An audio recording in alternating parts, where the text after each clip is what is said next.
Puwersang militar ng Australia sasama na po sa Pilipinas.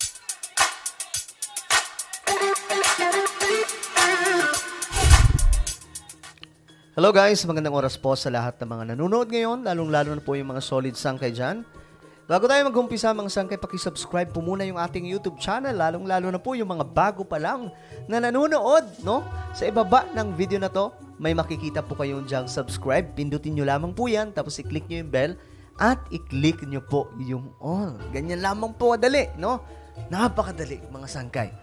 At kung kayo ay nanonood sa Facebook, huwag nyo pong kailimutan na i-follow ang ating Facebook page. Okay guys, ito na nga, pag-usapan po natin ito. Itong Australia, ayon po sa report mga sangkay, ay sasama na. Australian military assets sasama sa West Philippine Sea Patrol at Maritime Training activity sa Pilipinas. Ako. For sure, hindi po talaga magugustuhan ito ng China. Itong balitang to. Pero, wala pang magagawa dyan ng China. Siyempre, alangan naman mga sangkay, magpadaig ang Pilipinas at China. So, ano na naman kaya magiging reaction dito ng China? Ito, panoorin po muna natin ang balitang to, saka tayo mag-react. Nagsimula na ngayong Sabado ang 3 araw na Philippine-Australia Maritime Cooperative Activity. Sa isang post ni Pangulong Ferdinand Marcos Jr., sinabi nito na malaking tulong ang pagsasanay upang lalo pang mapaigting ang ugnayan ng Pilipinas at Australia sa usapin ng maritime security. Kabilang sa mga sasabak sa nasabing training ang 2 barko ng Pilipinas, kabilang na ang BRP Gregorio del Pilar at BRP Davao del Sur. Gayon din ang 2 surveillance aircraft ng Armed Forces of the Philippines. Sa panig naman ng Australia, sasama sa pagsasanay ang kanilang HMAS Tuhumba at aircraft na P-8A Poseidon. Magsasagawa ang mga ito ng joint patrol sa loob ng Exclusive Economic Zone ng Pilipinas na tatagal hanggang sa Lunes, November 27. So, kakatapos lang mga sangkay ng Pilipinas at Amerika. At kahit tapos na yun mga sangkay, andyan pa rin po yung mga Amerikano. Ngayon, ano kaya ang magiging reaction dito ng China? Nakaraan lamang mga sangkay, nag-react po ang China.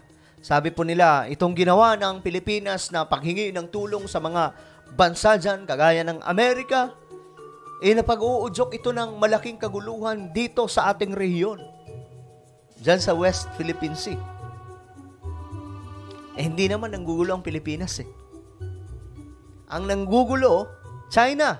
Biruin mo, pasok po sa Philippine Exclusive Economic Zone. Ang ginawa ng China mga sangkay, talagang nilapit nila ng nilapit yung sinasabi nilang teritoryo nila. Abot po, konti na lang mga sangkay, maaabot na po yung mga lupain ng Pilipinas na hindi na po doon mismo sa karagatan. Ganyan po katindi ang ginagawa ng China ngayon. At marami po silang ginagawang pang-iipit no, sa mga kababayan nating mangingisda at mga Navy o mga Philippine Coast Guard mismo, mga sangkay na minsan na po nilang iniipit dyan, binabangga, ano pa ba, binubomba ng tubig, hinaharang mga sangkay, yan po ang ginagawa ng China.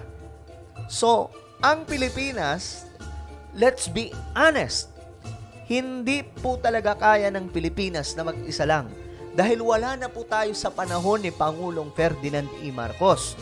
Okay, nung panahon ni Macoy, ni Apulacay, yung Spratly Island, o kaya buong West Philippine Sea, bantay sarado po yan. Lalapit pa lamang po yung mga barko ng China, Vietnam, o kung sino pa mang papasok ng mga bansa, binubomba na po ng mga malalakas na barko natin na nagbabantay sa buong area na yan. Ang problema nung nawala si Ferdinand E. Marcos, 1995, nagulantang na lamang po ang gobyerno ng Pilipinas, napakarami na pong pinatayuan ng istruktura ng Vietnam. Oy, baka magulat kayo dyan. Sabihin nyo na naman, oh talaga ba, bakit Vietnam? Akala ko ba China? Vietnam po. Dahil Vietnam po yung unang nag-occupy dyan.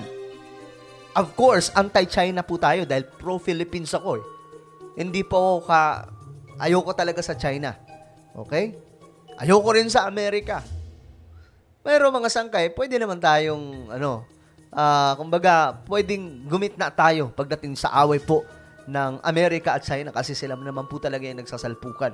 Ang mahalaga, tayo po ay solid sa Pilipinas. Hindi po dapat tayo naghihiwa-hiwalay ng prinsipyo when it comes to our territory. No? Because we are all Filipino. We have the same blood. Isang lahi lamang po tayo. Dapat tumitindig po tayo para sa bansa lamang po natin, hindi para sa China o para sa Amerika. Okay, balik po tayo.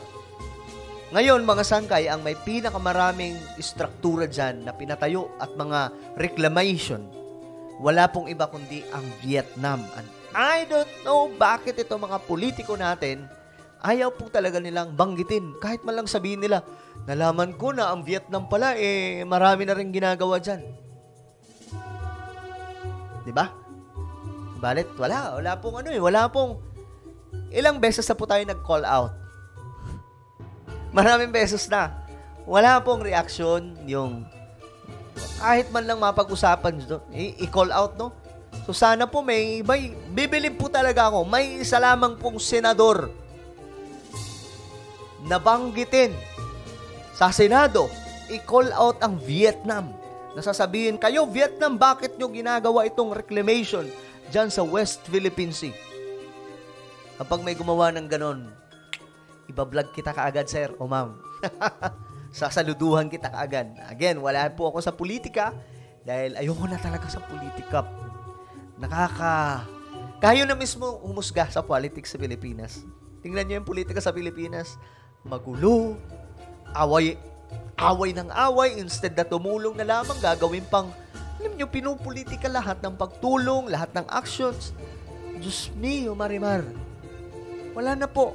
Kumbaga, umay na po tayo. Ako, mga sangkay, for your information, from 2015, lumalaban po tayo sa, hindi tayo tumatakbo bilang politiko, mga sangkay, pero may prinsipyo po tayo. Pinaglalaban po talaga natin yung ating bansa, tumutulong tayo sa mga politiko na sa tingin natin, tama yung kanilang prinsipyo at goals o kanilang adhikain, vision para po sa ating bansa. From 2015 to 2022, doon na lamang po ang naging hangganan ng pagbablog natin about politics. Okay?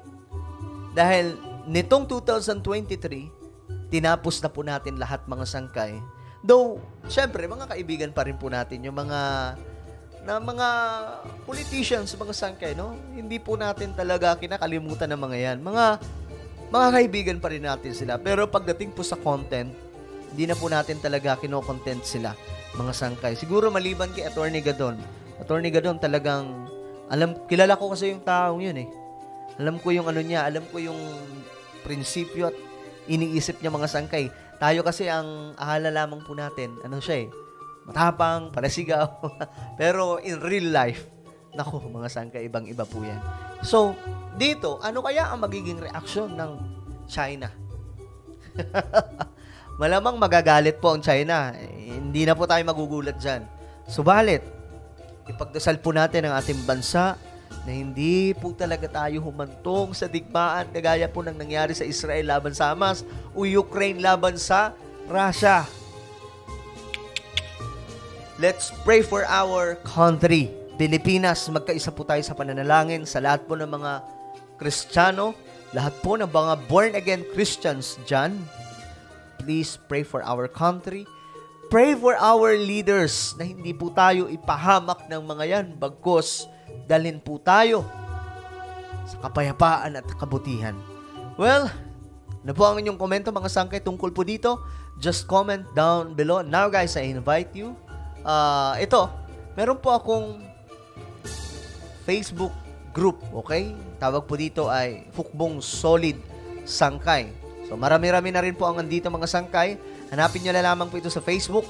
Para lamang po ito sa mga solid sangkay, ha? Kung ikaw ay hindi ka naman solid sangkay, hindi mo na kailangan yan.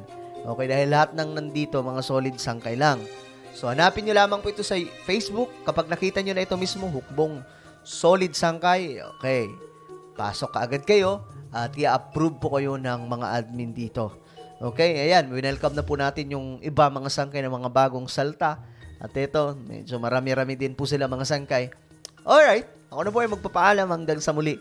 This is me, Sangkay Janjan. Palagi niyo pong tatandaan that Jesus loves you. God bless everyone.